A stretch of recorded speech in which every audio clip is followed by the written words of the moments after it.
Voici d'hier à aujourd'hui, une capsule de Normand de Lessard.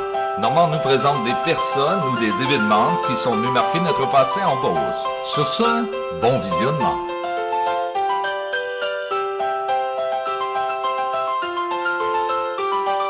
Allô tout le monde, ici Normand de Lessard et bienvenue à une autre capsule de hier à aujourd'hui.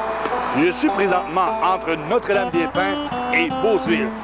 La maison derrière moi, elle fait jaser les gens. C'est quoi l'histoire de cette maison? Depuis quand qu'elle existe? Je m'en vais rencontrer le propriétaire, qui est M. Poulain de Beauceville, qui va nous raconter son histoire. Et peut-être, on aura la chance de la visiter. On regarde ce que ça donne. Bon visionnement!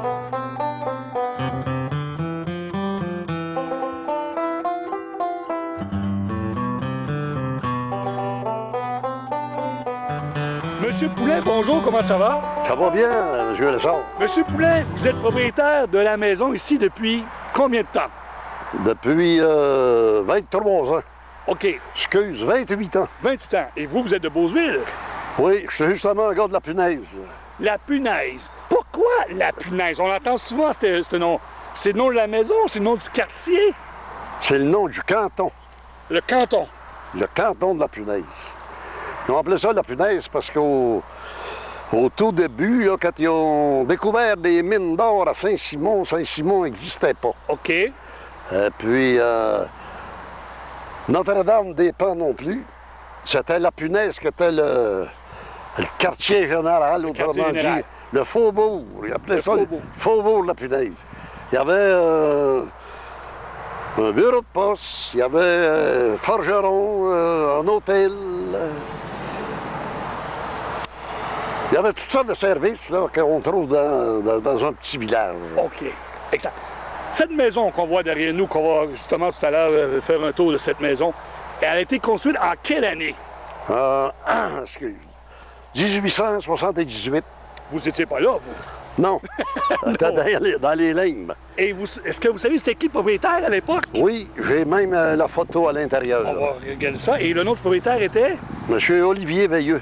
D'accord. Alors, si vous permettez, on va se déplacer et on va aller faire une visite de la maison, d'accord?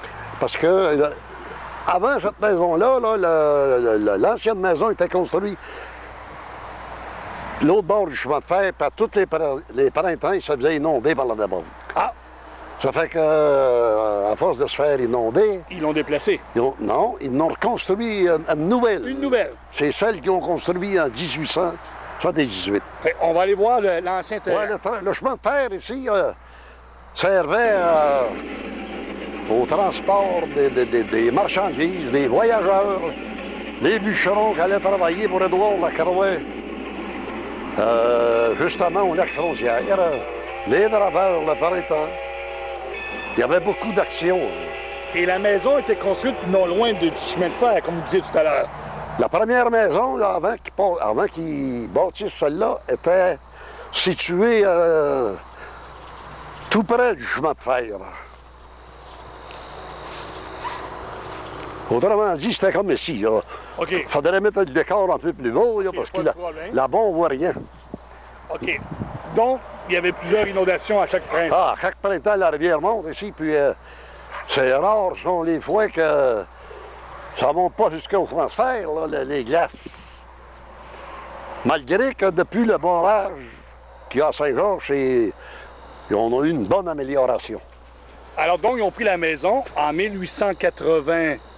Non, ici, je ne sais pas s'ils l'ont démolie. OK. Et ils ont construit toute une nouvelle. Une nouvelle, maison. Celle qui existe aujourd'hui. Celle qui OK. existe. Là, nous sommes tout près de la maison. Ouais, puis ici, il y avait une cuisine d'été du même modèle que la maison. On peut voir le contour après le bout de la maison qui communiquait avec la grande maison. Ils appelaient ça la cuisine d'été. La porte qu'on voit ici, là, servait de communication en bas. Puis il y en avait une en haut, mais là, elle est bouchée avec des planches. Parce que la communication, ça faisait pour en haut puis en bas. Puis pour dire que c'est vrai, c'est pas une histoire, là. On voit même les roches de la base de la cuisine d'été. des deux côtés, ici et là. Alors, je vous suis. Ça fait que... Moi, on m'a conté que c'était pendant la guerre, là, dans les années 45, là, quand la guerre a fini.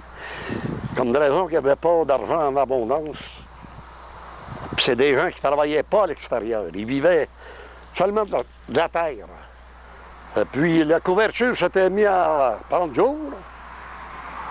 Puis il m'a conté qu'il n'y avait pas d'argent pour la réparer. À un moment donné, ben, la poule, à force de laisser rentrer l'eau, la pourriture a embarqué là-dedans, puis la cuisine d'été a passé au cash, là, elle. Ben oui. On a perdu la cuisine d'été.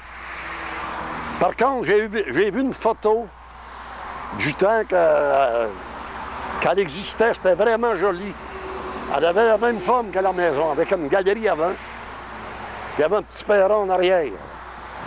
Bon, ici, quoi, c'est une maison, ils appellent ça... c'est une maison, voyons, à 2 mansardes. Le V de la couverture, là, ils appellent ça en mansarde. Avec 3 corniches. Ça, autrement dit, c'est 3 chambres à coucher. Pour avoir de la... Donc, elle a un solage, la maison. Ah oui, ici, elle a un solage à peu près de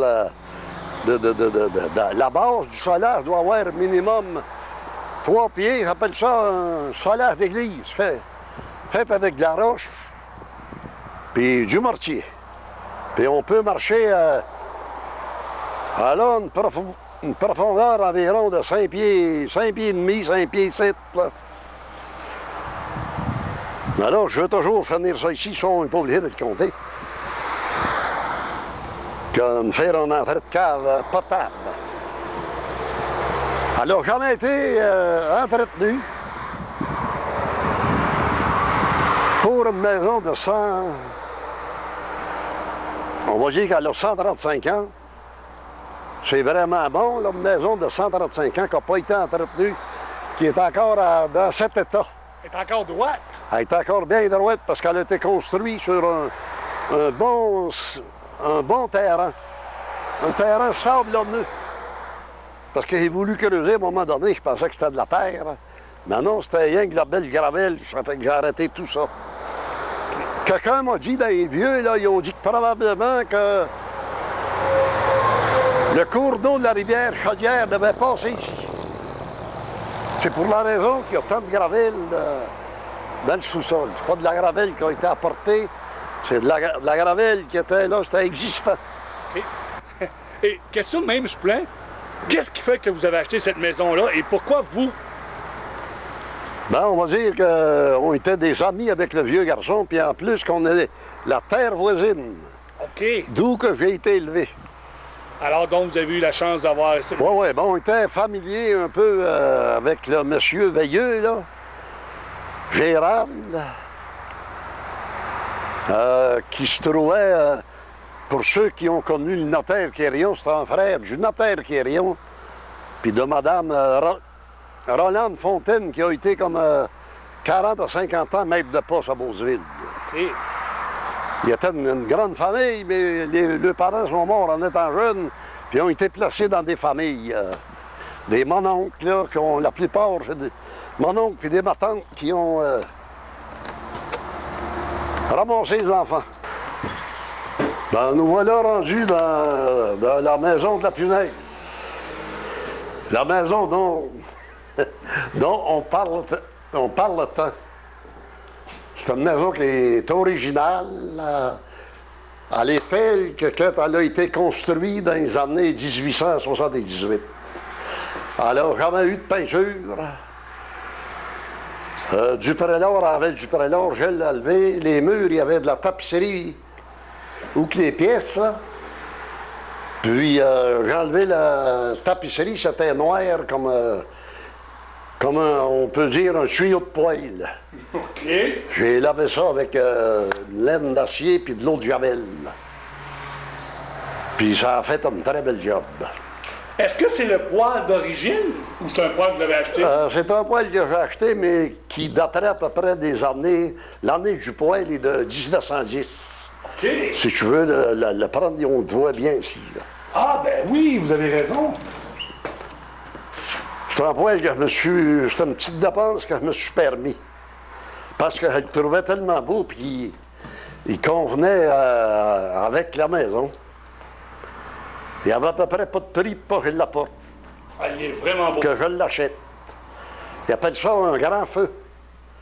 Puis dans le temps, un poêle comme ça devait être moderne, parce que les dames, il y avait toutes des grosses familles. Alors, ça venait qu'une casserole, là, elle, c'était pas une casserole de main, les 2 mains par la casserole. Puis elle voulait ouvrir son four. Tiens, monsieur. Ah, c'est... Là, la madame déposait son plat pour la nourriture. Eh oui. Dans le temps, c'était un grand luxe. Aujourd'hui, ben, il marque tout au piton. Fait que si vous ne savez pas quoi faire un jour avec ce poêle-là, vous penserez à la Fondation Normand Lessard. Ah, ben, absolument. Et derrière, vous êtes un vaisselier, je crois, hein, c'est ça? Ça, Les armoires? ça c'est les armoires qui ont été construites en même temps que la maison. OK. C'est des armoires qui sont faites comme, je dirais, en chaîne. Je la chauffe pas l'hiver. Puis les panneaux, ils sont même pas tordus. Oui, je vois ça. Je viens ici, puis les ouvre en plein hiver, même s'il fait 30 sous zéro. Puis ils forment très bien. en Ils plus. forment très, très bien. Tout sont toutes comme ça. Mais oui, je vois c'est ça. fait avec du solide. C'est pas fait avec de la ripe pressée, là. C'est vraiment fait en bois massif. Et j'ai aimé voir à terre la fameuse trappe. Ouais, ça c'est. On descendait dans la cave, la fameuse c'était pour trappe aller- de cave. Ça, c'était pour aller chercher les patates. Parce que tout le monde avait des porcs patates. Ou les malcommodes. Ouais, ou encore les petits gars comme Alcomode, ils les envoyaient faire un 15 minutes dans le sous-sol. Puis, ils devaient probablement avoir une fournaise, là, une fournaise à bois. À un moment donné, ils ont pris ils appellent ça des drums de 45 gallons, puis ils appelaient ça une truie. Je ne sais pas le vrai nom de Oui, ça.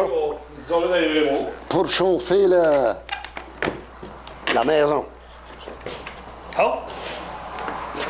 La cave. Si tu veux. Là, tu sais, ben, c'est la cave. Tout à l'heure, il dit qu'elle avait 5 pieds et demi, mais ça, c'est sur les pièces. Parce que je mesure 5 à 7 puis je passe facilement, même avec mon chapeau à la tête.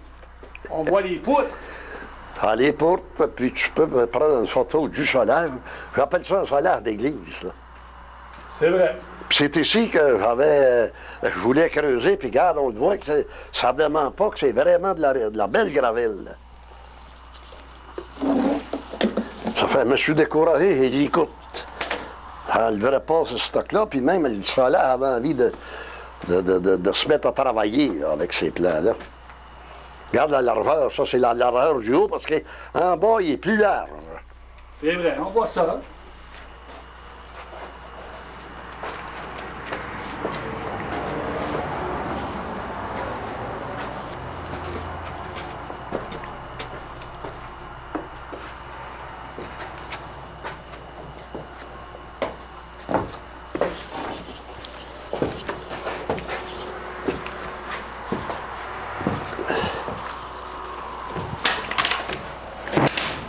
Au premier étage, il y avait des chambres à coucher.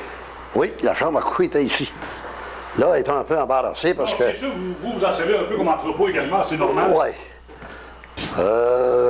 Donc, pour les gens à la maison, c'est normal. M. Poulin s'en sert comme entrepôt. Alors, juste pour montrer au moins qu'il y a une chambre à coucher ici. Oui, une chambre à coucher. Elle l'est même louée un mois de temps, une nouvelle mariée, elle a fait sa lune de miel ici. Voyons donc. Oui, monsieur. Elle voulait avoir une lune de miel ici. Elle voulait avoir une lune de miel, elle l'avait demandé pour 3 jours, elle a été un mois. Tant que ça lui plaisait. En plus, ça a été dans le mois de novembre. Mais voyons donc. Elle s'est mariée le 29 octobre, puis après la noce, elle s'est venue ici. Et pourquoi ici? Elle aimait le cachet ancien. Elle aimait le cachet, puis elle était en train de se construire une maison, puis elle n'était pas prête. Ça fait que plutôt de changer de loyer 3-4 fois, elle dit on pourrait jouer rester encore une semaine. Moi, j'ai dit écoute, ça me fait rien. Tout ça te plaît. Ça fait que finalement, elle a été 4 semaines. Ça, c'était une autre chambre ou c'était le salon? Ça, c'était le salon. C'est le seul appartement qui a été peinturé. OK, ouais, je vois que le prélard est toujours là. Oui, le prélard est toujours là, puis ça a été peinturé. Oh, c'est pas jeune, ce piano-là, lui? Ça, c'est un harmonium. Un harmonium? Puis il est encore en bonne fonction. De quelle année ça date, ça? Tiens. Ça, je pense que c'est 1925. Moi, je joue pas, mais je peux te faire sortir. Ah oui! Pour les gens à la maison. On est là pour ça.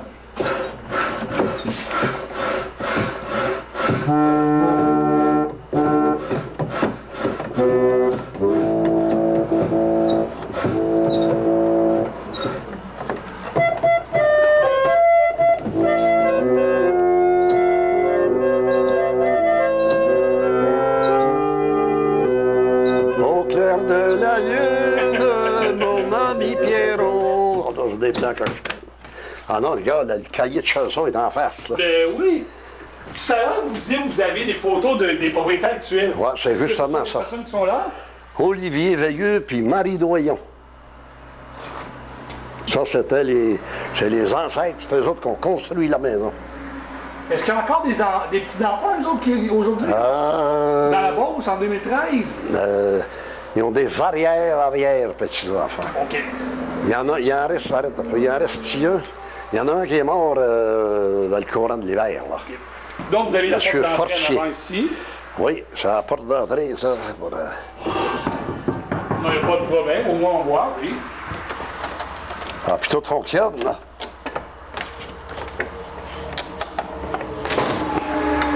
Monsieur, je peux vous emmener dehors, les gars. Ah, je filmerai quelques automobiles. D'abord, il n'y en passe pas tellement, t'attendras pas longtemps. On est assez près du chemin, merci. Ah, on est à peu près. Bon, Il n'y a jamais eu de voiture qui a rentré dans la maison. Oui, pas dans la maison, mais ils ont arraché mon gars de soleil. Puis il a été se ramasser après mon écurie. Ah oui. En 97, puis le monsieur, il est décédé. Quand M. Pelchard, qui travaillait, il était contre-maître à la chemise La Pointe, à Saint-Georges. Parce qu'on s'entend que le chemin, il est à quoi? Il est à 20 pieds? Ah, même pas. Même pas 20 pieds de la maison? Regarde, l'emprise du chemin, là, c'est à partir du poteau de téléphone. Si on parle de l'emprise, on est à 4 pieds. C'est parce qu'anciennement, là, quand ils ont construit la maison, la route était sur l'autre côté de la rue. L'autre côté. Puis c'était seulement des chevaux. C'est ça. Ça fait que c'était pas important de... C'était important pour eux autres d'être proches du chemin. Il y avait moins de blayage à faire, puis ça voyait avec des chevaux. Mais aujourd'hui, ben, il est rendu un peu proche par rapport à la circulation. Les camions, puis les autos, puis c'est la seule route qu'il y a, c'est la route principale que tous les automobilistes empruntent pour voyager. C'est la route canadienne. Monsieur Poulin, vous tenez quelque chose dans les mains. Oui. C'est quoi ça? Ça, c'est l'historique de la construction de la maison qui a débuté vers l'année 78 et terminé vers 1882. Donc, ils ont mis 3 ans, 4 ans à la construire. 3 ans, on me dit 3 ans ici.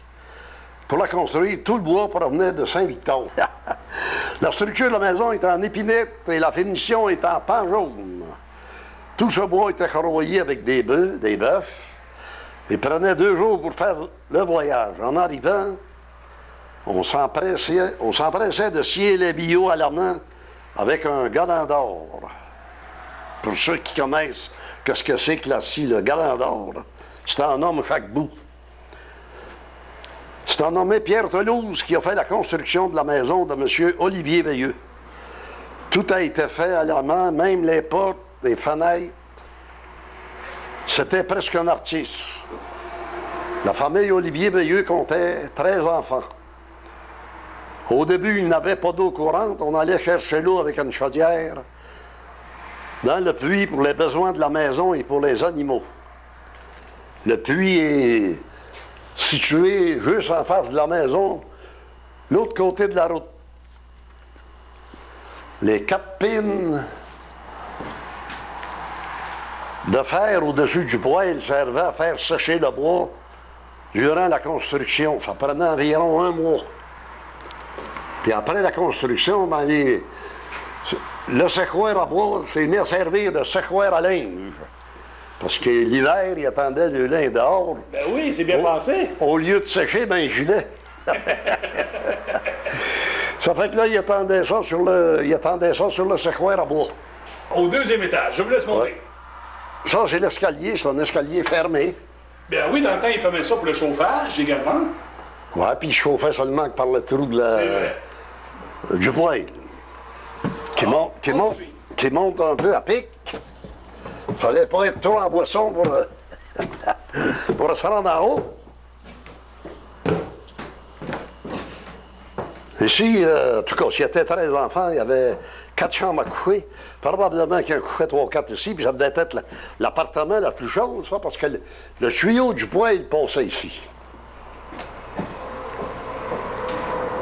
Puis ici, c'était le support de la cheminée. La cheminée était assise sur cette armoire. OK. On y reviendra parce que c'est un armoire qui sert à... Ça, ici, c'est une autre chambre à coucher. Elle n'est pas tellement grande, là, mais c'est la grandeur de la plupart des chambres à coucher. Ça doit être froid un peu l'hiver, là. On va dire que ça fait 28 ans que je suis propriétaire et que je suis encore à coucher ici.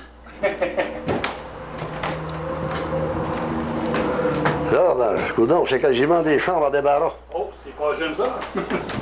Ouais. On est dans le vieillot ici. Même le sous-case, là. Petite valise de carton, là. Il appelait ça sous-case. Mon grand-père disait ça aussi. Ah oui, donne-moi une sous-case. En plus, vous avez connu mon grand-père, vous. Ah oui, et tout connu ça. Mini. Mini, ouais. Puis, et jusqu'au soulier de la Sagouine. Ça allait passer faire un tour ici, puis elle a oublié ses souliers pour moi. La Sagouine. C'est pas rien, ça. Alors, vous avez d'autres chambres? La cuve à laver, ah ben ça, on va parler des chambres, là.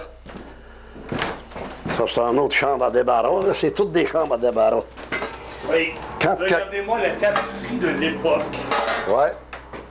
Quand il y a un morceau, quand quelqu'un a un morceau de trop, il m'amène ça ici. Ouais, ça, c'était la Vous avez beaucoup d'antiquités quand même, là. Ah ben oui, c'est faux, ça, ici, là. Vous n'avez pas envie de vendre quelques antiquités à des antiquités? Oh, non. Ils veulent pas payer. Faut lui donner d'abord, puis... Vous venez le dire, il faut... Si moi, n'en veux, je suis obligé de chercher. Ça fait que là, je les garde pour le prix que ça va me donner. C'est vrai. Ça ne mettra pas beaucoup d'argent dans mes poches. Et qui est cette personne sur le mur? Ah, mon Dieu, ça, c'est un cadre que j'ai acheté. Je peux pas... OK, c'est pas quelqu'un de la famille Je peux pas, non. Je ne peux pas t'orienter trop. Il y a un bon vieux roi qui fonctionne très bien encore, là. Elle les monte en haut, les jeunes passaient le temps à jouer avec? Ah, puis j'ai une corde, une ficelle ici, là, puis... Elle n'est plus là, mais c'est pas grave. Bon, voilà que la visite de la maison est terminée. J'ai expliqué les principaux sujets de la maison, les principales étapes au sujet de la maison. En tout cas, vous avez fait plaisir à plusieurs gens qui regardent cette maison, qui passent devant tous les jours, qui se disaient « C'est quoi l'histoire de cette maison? » Monsieur Poulain, vous avez été vraiment, vraiment sympathique d'avoir pris votre temps pour ça. Elle a toujours été bien entretenue, puis elle est bien gardée, puis j'ai l'intention de continuer tant que je vivrai. Merci beaucoup, M. Poulain, pour cette visite. Ça me fait plaisir. Au revoir. C'est bien.